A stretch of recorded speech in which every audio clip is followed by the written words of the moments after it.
নমস্কার, আমি শুভাঙ্গী। আপনারা সকলে দেখছেন সমস্যার সমাধান এবং স্টুডিওতে আজকে যাকে পেয়ে গেছি আমাদের সকলের প্রিয় জয়দেব শাস্ত্রী মহারাজকে অনেক অনেক স্বাগত জানাচ্ছি আজকে স্টুডিওতে।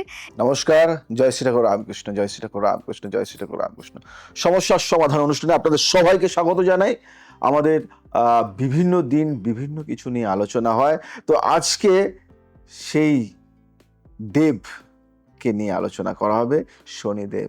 আমাদের বড় ঠাকুর বলি আমরা, এবং শনিকে আমরা অনেক ভয় পাই। কিন্তু শনি কি সত্যি আসলে ভয়ের জিনিস?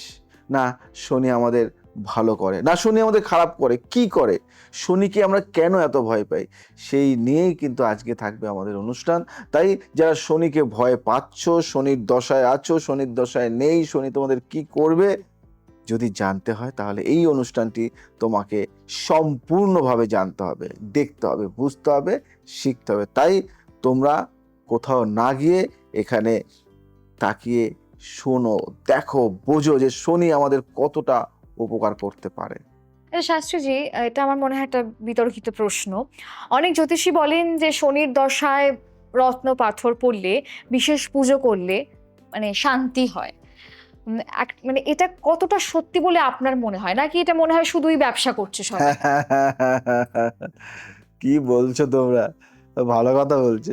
দেখো, এই প্রশ্নের উত্তরে আমি অনেক জ্যোতিষীর বিরোধিতা করব, কিন্তু সত্যটা বলা দরকার।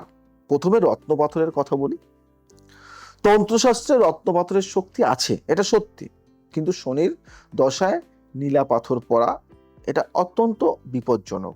কারণটা বলি, বেশিরভাগ লোক নীলা দেয়। নীলা শনির পাথর, এটা অত্যন্ত শক্তিশালী। এই পাথর সবার জন্য নয়। যার কুষ্টিতে শনি অনুকূল তার জন্য নীলা শুভ, যার কুষ্টিতে শনি প্রতিকূল তার জন্য নীলা পড়া মানে আগুনে ঘি ঢালা, আরো তুমি বাড়িয়ে দিলে তার যন্ত্রণা, তার জ্বালা, তার সমস্যা আরো বাড়িয়ে দিলে। আমি এমন মানুষ দেখেছি ভুল পরামর্শে নীলা পড়ে 1 মাসের মধ্যে সর্বনাশ হয়ে গেছে, ধ্বংস হয়ে গেছে। তাই রত্ন পাথরের আগে বিশেষজ্ঞের পরামর্শ নিতে হবে। বিশেষজ্ঞ মানে যে শুধু পাথর বেচে সে নয়, বুঝতে পারলে? এখন পুজোর কথা। শনি পুজো কাজ করে, কিন্তু শুধু তখনই যখন পুজোর সাথে কর্মের পরিবর্তন থাকে। শুধু পুজো করে যদি আচরণ না বদলান, পুজো পুজো কাজ করে না। একটাই একটাই দেব তো এক্সাম্পল, একজন মানুষ প্রতি শনিবার শনি পুজো করেন, কিন্তু সোমবার থেকে শুক্রবার কর্মচারীদের টাকা মারেন, গরিবকে তো অবহেলা করেন। এই পুজো কি কাজ করবে? আপনি ভাবুন। তন্ত্রশাস্ত্র বলে না, শনি বিচারের গ্রহ, পুজো দিয়ে বিচারকে ঘুষ দেওয়া যায় না। পুজোর সাথে সততা থাকতে হবে, সেবা থাকতে হবে, ধৈর্য থাকতে হবে, তখনই পূজা সার্থক হবে। মানে তুমি অন্যায় করবে, তোমাকে শনি ফল দেবে? দেবে না। তুমি যতই শনি কখনোই না। পূজা করো, সোনা দিয়ে শনি পুজো করো, লাভ কিছু হবে না। আহ, আচ্ছা, একটা রহস্যময় প্রশ্ন আমার মনে হয়েছে। অনেকে বলেন শনির দশায় স্বপ্নে বিশেষ কিছু দেখা যায়। কেউ বলেন কালো কুকুর দেখলে শনির প্রভাব আছে। কেউ বলেন পড়ে যাওয়ার স্বপ্ন। এগুলো কি সত্যি? তন্ত্রশাস্ত্র এটা কি বলে আপনার মনে হয়? তন্ত্রশাস্ত্রে কি বলে, দেখো, এই প্রশ্নটা শুনে আমার গুরুজির একটা কথা মনে পড়লো। তিনি বলতেন, জয়দেব, স্বপ্ন হলো ঈশ্বরের চিঠি। বেশিরভাগ মানুষ সেই চিঠি না পড়েই ফেলে দেয়। তন্ত্রশাস্ত্রে স্বপ্নকে বলা হয় স্বপ্ন বার্তা। কি বলা হয়? স্বপ্নবার্তা। স্বপ্ন বার্তা। এবং শনির দশায় স্বপ্ন বিশেষভাবে তাৎপর্যপূর্ণ হয়। কারণ কি? তন্ত্রশাস্ত্র বলে যে ঘুমের সময় মানুষের চেতন মন বিশ্রাম নেয়, তখন অবচেতন মন সক্রিয় হয়, এবং সেই অবচেতন মন গ্রহের প্রভাব বেশি অনুভব করে। শনির দশায় যে স্বপ্নগুলো আসে, কালো কুকুর দেখা, তন্ত্রশাস্ত্রে কালো কুকুর শনির বাহন, বুঝলে? স্বপ্নে কালো কুকুর মানে শনি আপনার দিকে মনোযোগ দিচ্ছেন, ভয়ের নয়, সতর্ক হওয়া। উঁচু থেকে পড়ে যাওয়া, এটা শনির দশার সবচেয়ে সাধারণ স্বপ্ন। মানে আপনার অহংকার কমবে বা কমানো দরকার। অন্ধকারে একা থাকা মানে একাকিত্বের পর্যায়ে আসছে, বুঝলে? প্রস্তুত থাকুন। পুরনো মৃত মানুষকে দেখা, তন্ত্রশাস্ত্রে বলে শনির দশায় পূর্বপুরুষরা সতর্ক করতে আসেন। তাদের কথা মনোযোগ দিয়ে মনে রাখুন। তেল বা জল গায়ে পড়া এটা শুভ, মানে শনির প্রভাব কমছে।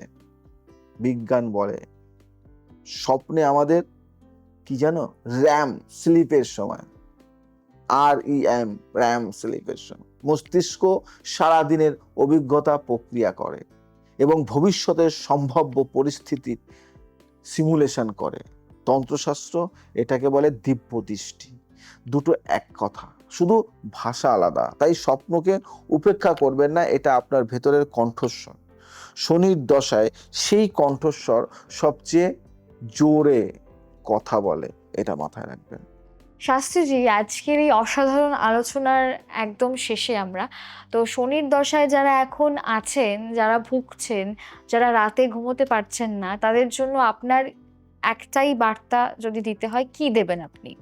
আমি দেব, যারা এখন শনির দশায় আছেন, এই মুহূর্তে যারা আমার কথা শুনছেন, আমি আপনাদের সাথে সরাসরি কথা বলতে চাই।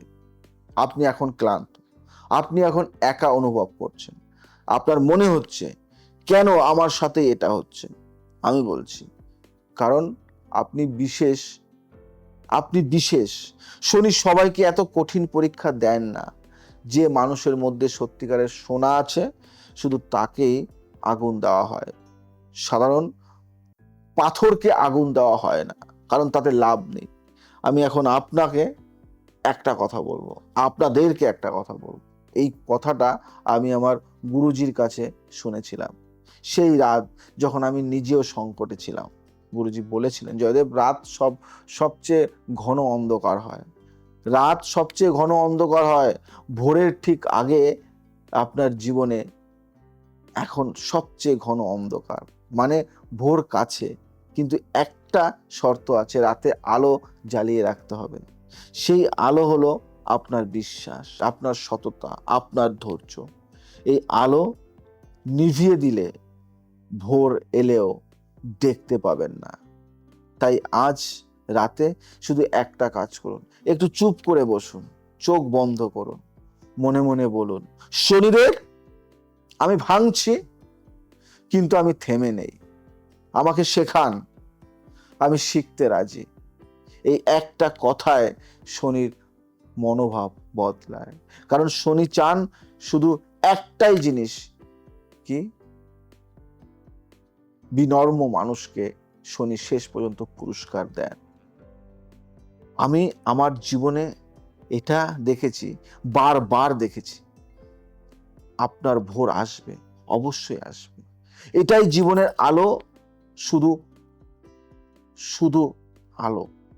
জীবনটাকে সুন্দর করে সাজাতে হলে শনির দশা মানে শেষ নয় ভাই, সোনা গলালেই খাঁটি সোনা পাই। ভেঙে পড়ো না, ধৈর্য ধরো, ধৈর্য ধরো, মনে ভোর আসে সবার জীবনে, তাই তো নাকি? একদমই তাই। এবং অনুষ্ঠান একদম শেষের দিকে চলে এসেছে, এবং যাওয়ার আগে যদি আপনি কিছু বলেন। একটা কথাই বলবো, যে শনির দশা হোক, মঙ্গলের দশা হোক, যার দশা হোক, ভয় পেও না, ধৈর্য ধরো। আর সমস্যার সমাধান করতে হলে আমি আছি, কনসালটেন্সি করো, অনলাইন অফলাইন সমস্ত ব্যবস্থা আছে। সময়ের সাথে সাথে আমাদের চলতে হয়। আজ আসি, আবার আসবো নতুন কিছু নিয়ে। ভালো থাকো, সুখে থাকো, সবাইকে ভালো রাখো। জয় শ্রী ঠাকুর।